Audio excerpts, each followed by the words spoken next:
Olá, irmãos, a graça e a paz do Senhor Jesus, tudo bem com vocês? Estamos aqui mais uma vez para gravar e compartilhar com vocês uma palavra devocional para que você possa meditar e assim o Espírito Santo possa falar de maneira clara e poderosa ao seu coração.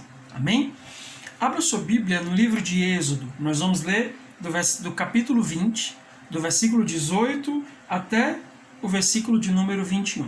Diz assim a palavra do Senhor. Vendo-se o povo diante dos trovões e dos relâmpagos, e do som da trombeta e do monte fumegando, todos tremeram assustados.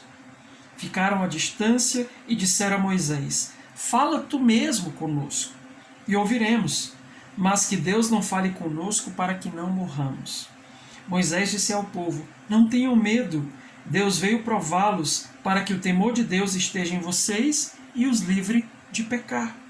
Mas o povo permaneceu à distância, ao passo que Moisés aproximou-se da nuvem escura em que Deus se encontrava. Amados, no comecinho do capítulo 20, nós vemos Deus entregando para Moisés, falando com ele a respeito dos famosos 10 mandamentos, aqueles que a gente aprende desde cedo, as ordenanças que Deus deu ao povo de Israel. Mas no capítulo anterior, você vai ver que quando o povo está há 3 meses fora do Egito, Deus os convoca para um processo de santificação, porque Ele queria falar ao coração do povo. Mas o povo ficou reticente por toda a manifestação de Deus. Quando a nuvem desceu sobre o monte começou a fumegar, o som da trombeta não parava, os trovões expressavam, anunciavam a glória e a grandeza de Deus, e Deus estava ali, descido, sentado no monte, falando ao coração do povo.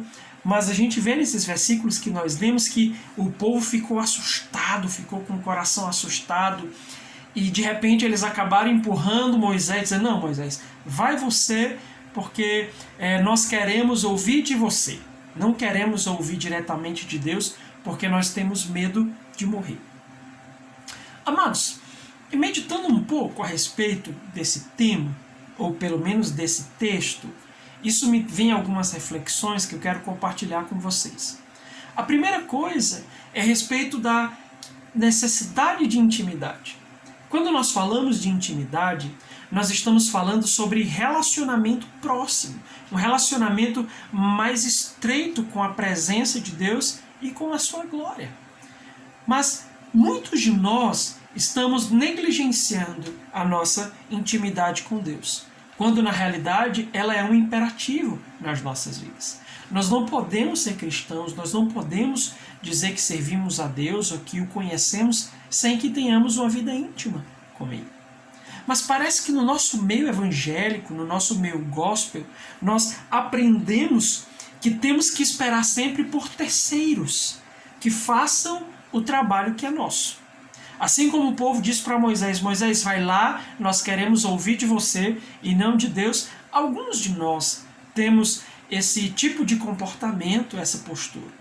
Parece que estamos sempre terceirizando o relacionamento com Deus. Mas como assim, pastor?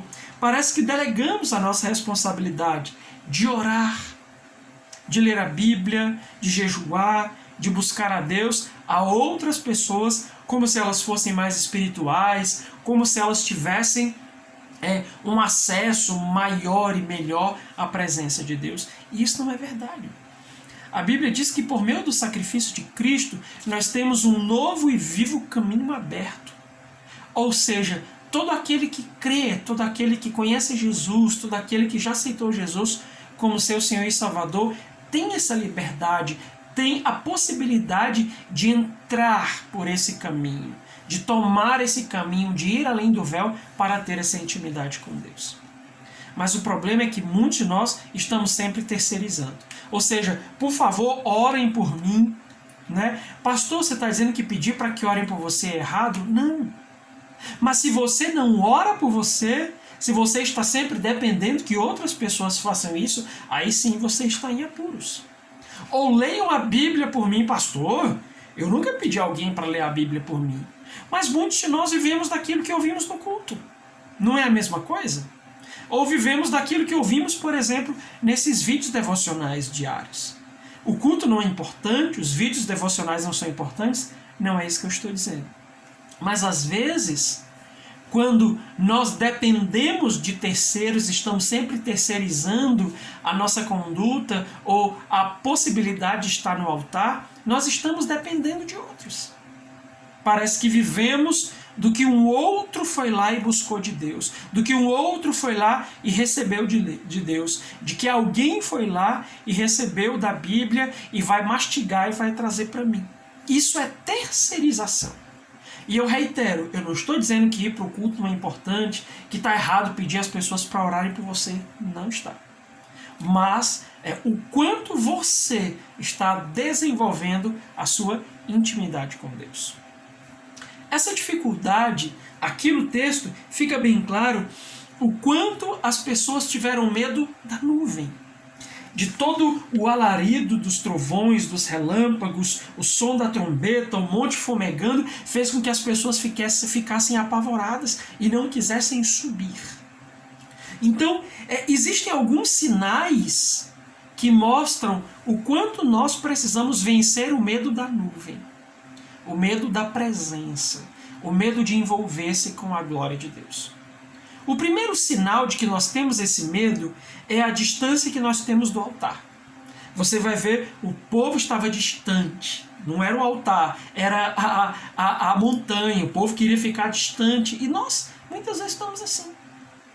Estamos distantes do altar, estamos distantes da montanha, estamos distantes da presença de Deus.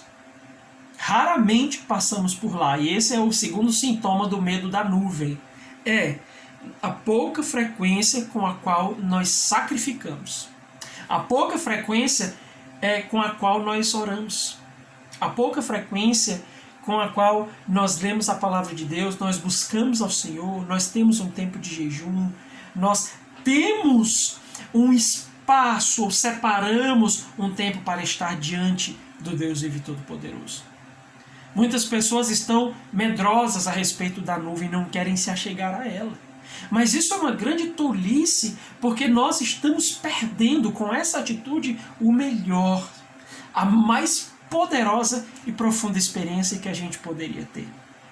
O terceiro sintoma de que alguém tem medo da nuvem, né, da nuvem de glória, é o discurso da não dignidade. Quantas vezes a gente ouve isso? Pessoas dizendo, não, mas fulano é mais espiritual, então Deus vai ouvir. Ah, mas eu sou indigno. Ah, mas eu não sou merecedor. Meu irmão, ninguém que está vendo esse vídeo, ninguém que está assistindo essa ministração é merecedor de alguma coisa. Se podemos entrar na presença de Deus, nós o fazemos por causa do sacrifício de Cristo, por causa do sangue de Jesus nas nossas vidas, e apenas isso. Então esse discurso da não dignidade, ele é completamente furado. É apenas uma desculpa que faz com que as pessoas se escondam de estar na presença de Deus. E em quarto lugar, é a preguiça. A desobediência em responder ao chamado de Deus. Deus havia chamado o povo para se aproximar. Mas eles disseram, vai lá, Moisés. E nós dizemos isso muitas vezes. Vai lá, pastor. Vai lá, fulano. Vai lá, meu líder. Quando eu e você poderíamos ir, poderíamos subir a montanha para podermos ouvir a voz de Deus. Então, meu querido, medite nessa palavra. Se há no seu coração um medo ou qualquer outra coisa que impede você de subir a montanha, de envolver-se na nuvem, está na hora de vencê-lo completamente, para que o Senhor possa se revelar a você de maneira poderosa. Eu fecho dizendo que o texto está falando no versículo 21, que ele diz, o povo permaneceu à distância, ao passo que, diferentemente, contrariamente, Moisés aproximou-se da nuvem escura em que Deus se encontrava. Eu quero encorajar você, sendo movido pelo Espírito, você sendo movido pelo Espírito, a aproximar-se da nuvem escura na qual Deus se encontra, a aproximar-se da densidade da presença de Deus, da glória dele. Você vai perceber quão grandes coisas você haverá de ouvir do Senhor. Bem, então, medite nessa palavra. Ore. Se existe algum medo, repreenda-o e ouse subir a montanha, porque é lá onde Deus nos espera a fim de ministrar coisas poderosas e incríveis aos nossos corações. Deus te abençoe, meu querido, em nome de Jesus. Amém.